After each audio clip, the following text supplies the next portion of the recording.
Hello friends, स्वागत है आपका अपनी YouTube channel state knowledge TV Hindi में। जी हां, आज 17 फरवरी को 4 बड़ी खबरें आई हैं, 4 नई खुशखबरी आई हैं आप सभी के लिए। जान लीजिए। आगे भी आप हरियाणा की खबरें जानना चाहते हैं, ताजा खबरों के लिए स्टेट नॉलेज टीवी हिंदी को सब्सक्राइब जरूर कर लीजिएगा। यहाँ सबसे पहली और बड़ी खबर आई है। हरियाणा में 2 मार्च को मुख्यमंत्री नायब सिंह सैनी बजट पेश करने वाले हैं। सीएम नायब सिंह सैनी 2.15 लाख करोड़ रुपए का बजट पेश कर सकते हैं। पिछले साल 2.05 लाख करोड़ रुपए का बजट पेश किया गया था। 18 मार्च तक चलने वाले इस बजट सत्र में 9 छुट्टियां होने वाली हैं। सत्र 17 दिन चलेगा। फिलहाल टेम्परेरी शेड्यूल जारी कर दिया गया है। हालांकि इस पर अंतिम फैसला 19 फरवरी को होने वाली बिजनेस एडवाइजरी कमेटी की मीटिंग में होगा। 20 फरवरी को सुबह 11 बजे राज्यपाल के अभिभाषण से सत्र की शुरुआत होगी। इसके बाद 21 और 22 फरवरी को अवकाश रहेगा। फिर 2 मार्च को सुबह 11 बजे वित्त वर्ष 2026-27 के लिए मुख्यमंत्री नायब सिंह सैनी बजट पेश करने वाले हैं। 10 से 13 मार्च तक बजट पर चर्चा होगी। वहीं विधानसभा के बजट सत्र के टेम्परेरी शेड्यूल पर अंतिम मोहर बिजनेस एडवाइजरी कमेटी की बैठक में लगने वाली है, जो 19 फरवरी को इसकी मीटिंग बुलाई गई है। मीटिंग में स्पीकर हरविंदर सिंह कल्याण, सीएम नायब सिंह सैनी, कैबिनेट मंत्री अनिल विज सहित 10 लोगों को न्योता भेजा गया है। विपक्ष की ओर से नेता प्रतिपक्ष भूपेंद्र सिंह हुड्डा और आईएनएलडी विधायक अर्जुन चौटाला भी शामिल होंगे।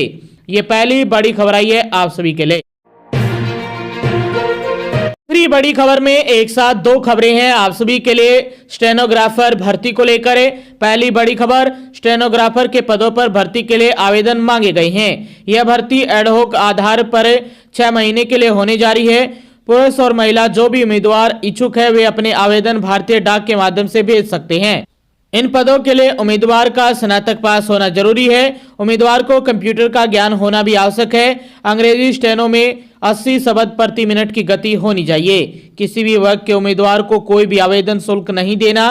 न्यूनतम आयु 18 वर्ष से लेकर अधिकतम 42 वर्ष तक आवेदन किया जा सकता है। आवेदन करने की अंतिम तिथि इसी महीने की 18 फरवरी रहने वाली है। और सैलरी की बात करें तो 25,500 रुपये प्रति माह सैलरी मिलने वाली है। वहीं दूसरी अपडेट में दूसरी बड़ी खबर आई है आप सभी के लिए।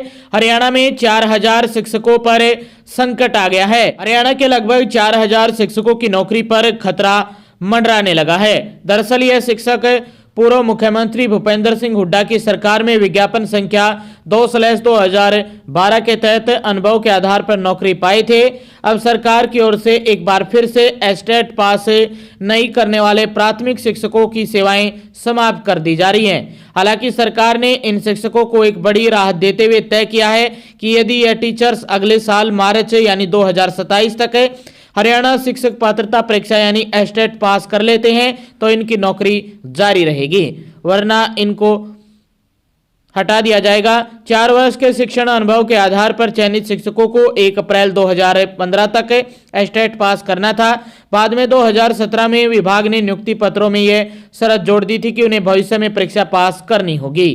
कई साल बीत जाने के बाद भी कुछ शिक्षक के पात्रता परीक्षा पास नहीं कर सके, जिसके चलते सरकार ने अब अंतिम समय सीमा तय कर दी है। वहीं सुप्रीम कोर्ट ने पिछले साल 1 सितंबर को ऐतिहासिक फैसला सुनाते हुए कक्षा 1 से लेकर 8वीं तक पढ़ाने वाले शिक्षकों के लिए शिक्षक पात्रता परीक्षा यानी टेट अनिवार्य कर दिया गया था। तो ये अब बड़ी महत्वपूर्ण खबर आई है। दूसरी बड़ी अपडेट में 2 खबरें थी एक साथ आप सभी के। तीसरी अपडेट में भी 2 खबरें हैं आप सभी के लिए। तीसरी अपडेट में पहली खबर आई है, अगर आप भी भारतीय सेना में शामिल होना चाहते हैं तो आपके लिए सुनहरा अवसर आ गया है। बता दें कि भारतीय सेना में अग्निवीर योजना के तहत साल 2027 के लिए ऑनलाइन रजिस्ट्रेशन शुरू हो चुके हैं। हरियाणा राज्य के 6 जिले जिसमें अंबाला, कैथल, कुरुक्षेत्र, करनाल, यमुनानगर, पंचकुला और केंद्र शासित प्रदेश चंडीगढ़ के पुरुष अभ्यर्थी, साथ ही दिल्ली, हरियाणा, हिमाचल प्रदेश और चंडीगढ़ की महिला अभ्यर्थियों के लिए भी आवेदन प्रक्रिया जारी है। रजिस्ट्रेशन 1 अप्रैल तक चलने वाले हैं। सभी योग्य उम्मीदवार वेबसाइट पर जाकर ऑनलाइन रजिस्ट्रेशन करवा सकते हैं। इस साल से अधिकतम आयु सीमा में भी बदलाव किया गया है। अब इस भर्ती के लिए मैक्सिमम एज 21 से बढ़ाकर 22 वर्ष कर दी गई है। यह भर्ती प्रक्रिया पुरुष वर्ग में अग्निवीर सामान्य ड्यूटी, अग्निवीर तकनीकी, अग्निवीर लिपिक, स्टोर कीपर और तकनीकी ट्रेड्समैन 10वीं और 8वीं पास के लिए आयोजित की जा रही है। महिला वर्ग में मिलिट्री पुलिस के लिए भी भर्ती की जाएगी। 30 वर्ष से अग्निवीर में भर्ती के लिए पुरुष और महिला दोनों अभ्यर्थियों की अधिकतम आयु सीमा बढ़ाकर 21 वर्ष से 22 वर्ष कर दी गई है। वहीं भर्ती के लिए ऑनलाइन परीक्षा की संभावित तारीख है, उसको लेकर भी अपडेट आई है। 1 से लेकर 15 जून तक रखी गई है। तो आप अपनी तैयारियों में लग जाइए और आवेदन कर दीजिए, रजिस्ट्रेशन कर दीजिए। सुनहरा मौका है आर्मी में जाने का। तो ये बड़ी खबर आई है और ये पहली बड़ी अपडेट थी आप सभी के लिए। तीसरी अपडेट में दूसरी महत्वपूर्ण बड़ी खबर आई है। हरियाणा विद्यालय शिक्षा बोर्ड की 12वीं की परीक्षा 25 फरवरी और 10वीं की परीक्षा 26 फरवरी से प्रारंभ होने जा रही है। राज्य के 3,35,000 परीक्षार्थियों के लिए कुल 1,449 एग्जाम सेंटर बनाए गए हैं।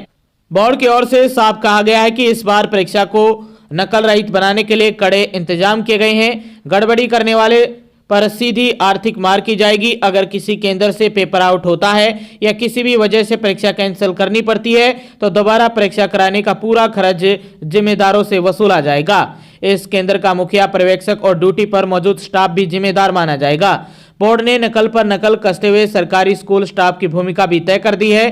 जांच में यदि मिली भगत पाई जाती है तो संबंधित कर्मचारी पर विभाग कार्रवाई करने जा रहा है। मान्यता प्राप्त स्कूल अगर पेपर लीक में दोषी पाए गए तो जुर्माने के साथ साथ उनकी मान्यता भी रद्द की जा सकती है। साथ ही पूरी सख्ती उन संबंधित स्कूलों से भी की जाएगी जिनके विद्यार्थी उस परीक्षा केंद्र पर परीक्षा में शामिल होंगे। जहां जहां सीसीटीवी कैमरे लगाए गए हैं वहां ऑनलाइन मॉनिटरिंग होगी। परीक्षा की पूरी रिकॉर्डिंग 6 महीने तक सुरक्षित रखी जाएगी। इसके अलावा उड़न दस्ते यानी फ्लाइंग लगातार छापेमारी करेगी। हर सेंटर पर विशेष निगरानी टीम तैनात रहेगी ताकि किसी भी तरह की नकल या धांधली को तुरंत रोका जा सके। बोर्ड ने साफ चेतावनी दी है, इस बार नकल करने वालों की खैर नहीं है। तो तीसरी अपडेट में दूसरी महत्वपूर्ण बड़ी खबर आई थी आप सभी के लिए सरकार की। चौथी अपडेट में भी 2 खबरें हैं आप सभी के लिए। पहली खबर आई है हरियाणा में मौसम विभाग ने सभी के पसीने छुड़ा दिए हैं। फरवरी महीने में ही सूर्य देव के तीखे तेवर दिखने शुरू हो गए हैं। अचानक से गर्मी बढ़ गई है। हर दिन में धूप पसीना छुड़ा रही है तो रातें अभी भी ठंड का एहसास करा रही हैं, जो कहीं न कहीं वायरल बीमारी को दस्तक दे रही है। इस बुधवार खांसी, जुकाम, कफ, डायरिया होने की संभावना है। ऐसे बीमारियों को बढ़ावा मिल रहा है। मौसम अपडेट आई है कि मौसम विज्ञान के अनुसार आज से मौसम में बदलाव आने की संभावना है। दिन और रात के तापमान में उतार चढ़ाव बना हुआ है। तापमान रिपोर्ट अंबाला का न्यूनतम तापमान 13.2 डिग्री सेल्सियस दर्ज किया गया। मौसम विशेषज्ञों ने बताया कि वर्तमान में राजस्थान में दिन के तापमान में बढ़ोतरी का दौर जारी है। वहीं 17 फरवरी से लेकर 19 फरवरी के बीच हिसार, फतेहाबाद, सिरसा में सबसे ज्यादा गर्मी पड़ने की संभावना है। इसके साथ साथ आगे के लिए अलर्ट भी जारी किया गया है। भिवानी, चरखी दादरी, महेंद्रगढ़, रेवाड़ी, झज्जर, गुरुग्राम, पलवल, फतेहाबाद इन जिलों में गरज चमक के साथ साथ बारिश होने की भी संभावना है। आज रात 18 और 19 फरवरी को यहां पर बूंदाबांदी हो सकती है। ठंड में राहत मिलने भी लगेगी 19 फरवरी के बाद। तो ये मौसम विभाग की तरफ से चौथी अपडेट में पहली बड़ी खबर आई है आप सभी के लिए। चौथी अपडेट में दूसरी महत्वपूर्ण बड़ी खबर आई है हरियाणा में सोने चांदी के भाव को लेकर। Indian Boolean and jeweller association के अनुसार 1 किलोग्राम चांदी की कीमत 24,000 सस्ती हो गई है 2 दिन के अंदर और 2,42,000 पर पहुंच गई है 1 किलोग्राम चांदी। वहीं 10 ग्राम 24 कैरेट सोने की कीमत में भी बढ़ोतरी देखने को मिल गई है। 1,54,000 के आसपास पहुंच गया है 24 कैरेट सोना और 22 कैरेट सोने के दाम 1,41,154 प्रति 10 ग्राम के स्तर पर पहुंच गए हैं। हालांकि पिछले 3 कारोबारी स्तरों में चांदी 25,502 और सोना 3,224 सस्ता हुआ है। तो बड़ी खबर आई है, सस्ता हो रहा है सोना और चांदी। यदि आप इंतजार कर रहे हैं सोने और चांदी के भाव में गिरावट की तो थोड़ा और इंतजार कीजिए। थोड़ी और सस्ती चांदी और सस्ता सोना हो सकता है। तो ये बड़ी खबर थी। आगे भी आप हरियाणा की हर खबर जानना चाहते हैं तो स्टेट नॉलेज टीवी हिंदी को सब्सक्राइब जरूर कर लीजिएगा।